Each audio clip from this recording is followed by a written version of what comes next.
Bonjour à tous. Alors, est-ce qu'on peut encore croire en Dieu aujourd'hui dans un monde qui est souvent rationnel, scientifique et aussi assez souvent brisé? Beaucoup disent que non et c'est évidemment tout à fait normal de se poser la question. Alors aujourd'hui, on va essayer de répondre à 3 objections courantes à l'aide de la Bible. Allez les gars, on est parti.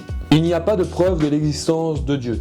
Ce n'est pas faux si tu me dis ça, mais le problème c'est que Dieu ne se voit pas comme une équation ou bien comme un objet. Mais bon, quand on regarde le monde, la beauté, l'ordre et la complexité, on pourrait se poser, est-ce que cela vient vraiment du hasard au final? J'ai un petit extrait de la Bible pour vous. Dans Romains chapitre 1 verset 20, on dit « Les perfections invisibles de Dieu se voient comme à l'œil nu depuis la création du monde, quand on les considère dans ses ouvrages. » En d'autres mots, la nature elle-même témoigne de Dieu, dans sa puissance, sa sagesse et son existence. Mais bon, Dieu ne cherche pas à être prouvé, à se prouver comme une formule mathématique ou une formule scientifique. Ce qu'il veut lui, c'est d'être rencontré. Il dit dans Jérémie chapitre 29 verset 13, « Vous me chercherez et vous me trouverez, si vous me cherchez de tout votre cœur. » La foi commence par une démarche personnelle, un vrai désir de la rencontrer. Mais si Dieu existe, pourquoi le mal? C'est sûrement la question la plus difficile à répondre. Pourquoi les souffrances, les injustices et la douleur? Bon, ici je vais pas vous mentir, la Bible ne donne pas de réponse vraiment facile pour répondre à cette question,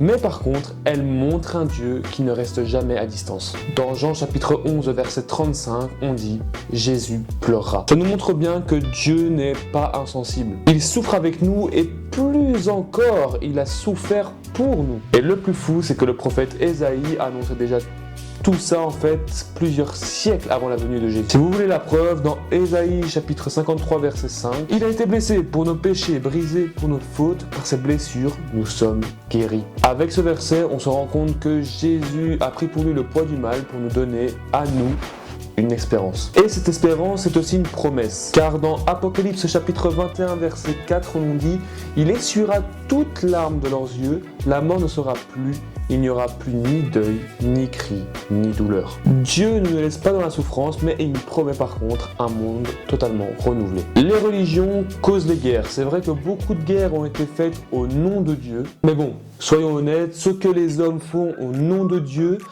ne reflète pas toujours qui Dieu est vraiment. Et ça, Jésus a dit quelque chose de totalement révolutionnaire pour moi, en tout cas, je pense pour beaucoup d'entre vous. Dans Matthieu chapitre 5 verset 44, il dit « Aimez vos ennemis, bénissez ceux qui vous maudissent, faites du bien à ceux qui vous haïssent. » Dans ce verset, le message de Jésus est clair, l'amour est central. Et la violence vient de l'homme, mais pas de Dieu. Retenez bien ça. Comme l'écrit l'apôtre Jacques dans Jacques chapitre 4 verset 1, d'où viennent les conflits parmi vous? N'est-ce pas de vos passions qui combattent dans vos membres? Ce ne sont pas, en fait, au final, les enseignements de Jésus qui causent toute cette haine dans le monde.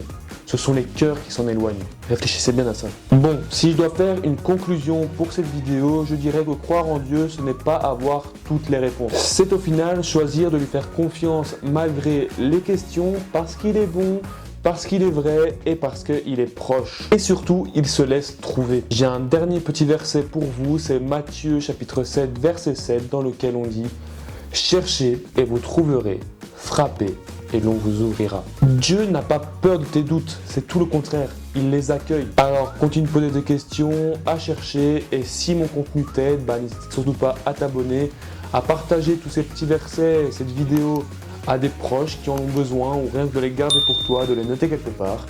Et nous, on se dit à la prochaine pour une prochaine vidéo. Allez, ciao tout le monde.